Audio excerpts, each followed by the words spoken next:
انہیں صرف رمضان المبارک کے ایک مہینے میں تقوی حاصل ہو سکتا ہے، پرہیزگاری مل سکتی ہے۔ یہ شہر طاعات ہے، شہر عبادات ہے، شہر کا مطلب مہینہ ہے عربی میں۔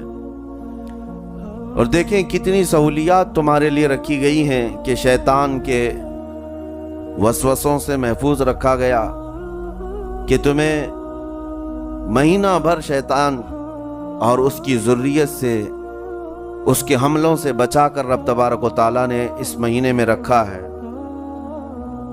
تو اب میرے عزیزو، تھوڑی سی محنت کی ضرورت ہوتی ہے تاکہ ہمارا دل پاک ہو جائے۔ تھوڑی سی اور محنت اس میں کر لی جائے تو انسان کا باطن پاک ہو جائے۔ تقوی کیا چیز ہے اور اس کا حاصل کرنا کیوں ضروری ہے، میں آپ کو بتاؤں۔ تقوی کا مطلب سب سے اہم چیز یہ ہے، اللہ کا خوف۔ یہ بنیادی چیز ہے، یہ بنیادی چیز ہے، اور یہ اگر بنیاد ہے تو ہر عمل میں آپ کے تقوی حاصل ہو جائے گا۔ نماز کیوں پڑھتے ہو؟ نماز ایک ڈیوٹی سمجھ کر کے پڑھتا ہے تو کوئی مسئلہ ہی نہیں اس کا، یعنی وہ ڈیوٹی ادا کر رہا ہے۔ لیکن نماز میں اگر خوف خدا ہے، اللہ کے ڈر سے پڑھتا ہے، یہی تقوی ہے۔ روزہ کیوں رکھ رہا ہے؟ سب محلے میں رکھ رہے تھے، ہم نے بھی رکھ لیا۔ روزہ اس لیے رکھ رہا ہوں کہ لوگ برا نہ سمجھیں، یا اسلام کا ایک حصہ ہے۔ اتنی ہی نیت تھی تو پھر اس نے روزے سے کچھ حاصل نہیں کیا، لیکن اسی روزے کو اللہ کے خوف سے رکھا، یہی تقوی ہے۔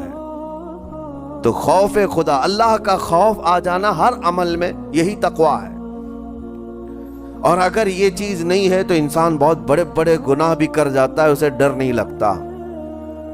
روزہ چھوڑ دیا، اسے کوئی خوف ہی نہیں ہے، بلکہ دھڑلے سے لوگوں کے سامنے کہتا بھی پھر رہا ہو کہ مجھے یہ سب چیزوں میں وشواس نہیں، یقین نہیں ہے۔ یہ باتیں اس زبان سے آتی ہیں جس کے ہاں اللہ کا خوف ہے ہی نہیں، اللہ کا ڈر نہیں۔ اسی لیے قرآن میں اللہ نے فرمایا لعلکم تتقون، تم پر روزے اللہ نے فرض کیے ہیں تاکہ تمہیں تقوی مل جائے، اللہ کا خوف۔ اور یہ کتنی اہم چیز ہے میں آپ کو بتاؤں، خوف خدا۔ خوف خدا کا مطلب کہ اللہ کا ڈر، اللہ کا خوف، یہ تمہاری پوری باڈی کو صحیح کرتا ہے، اندر سے بھی باہر سے بھی۔ خوف خدا، تم ہر قدم پر اگر یہ سوچتے ہو کہ میرا رب مجھے دیکھ رہا ہے۔ جیسے کہ آپ کو پتا ہے حدیث پاک میں حضور صلی اللہ تعالیٰ علیہ وسلم سے پوچھا بھی گیا تھا، احسان کیا ہے، یعنی نیکی کس کو کہتے ہیں؟ حضور نے فرمایا تم نماز ایسی پڑھو یا عبادت ایسے کرو جیسے تم اللہ کو دیکھ رہے ہو۔ اور اگر یہ نہیں ہو سکتا تم سے تو اتنا احساس تو رہے کہ اللہ تمہیں دیکھ رہا ہے۔ تو ہر عمل میں تمہارے یہ سوچ آئے کہ مجھے میرا رب دیکھ رہا ہے، تمہارے قدم سنبھل جائیں گے۔ آج آپ مسجد میں بیٹھے ہیں، ادب سے بیٹھے ہیں، حالانکہ ایک آدھے گھنٹے کے بعد جسم کو پھیلنے کی حاجت ہونے لگتی ہے، تھوڑا پیر پھیلا لوں، پیٹھ کو ٹیک دے دوں، نہیں کرتے آپ، اس لیے کہ آپ کو احساس ہے کہ امام صاحب دیکھ رہے ہیں، مفتی صاحب دیکھ رہے ہیں، یا پھر مجمع میں لوگ دیکھ رہے ہیں۔ تو یہاں پر ہمارے دیکھنے کے احساس سے آپ کے پیر نہیں پھیلتے ہیں، آپ پھیل کے نہیں بیٹھتے۔ تو ہم میاں نہ سزا دینے والے نہ جزا دینے والے ہیں۔ یہی احساس اگر اللہ کے دیکھنے کا ہو جائے کہ میرا رب مجھے دیکھ رہا ہے، تو پھر آپ کو کسی نگرانی کی ضرورت نہیں، کہیں کسی CCTV کی ضرورت نہیں۔ اللہ کا خوف اگر بندے کے دل میں آ جائے، وہ ہر لمحے، ہر گھڑی، ہر علاقے میں محفوظ رہتا ہے، اپنے آپ کو محفوظ رکھتا ہے۔ میرے عزیزو، 4 سال کی عمر ہے امام اہل سنت فاضل بریلوی رحمۃ اللہ علیہ، امام محمد رضا خان رحمۃ اللہ علیہ، 4 سال کی عمر میں روزہ رکھ لیا۔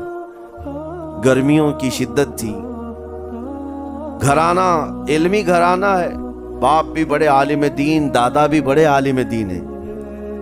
4 سال کی عمر میں روزہ تو رکھ لیا، اور جب تھوڑی دوپہر ڈھل گئی، اچھوں کی حالت دھوپ کے دنوں میں خراب ہونے لگتی ہے، تو شام ہونے کو قریب تھی کہ ایک کمرے کے اندر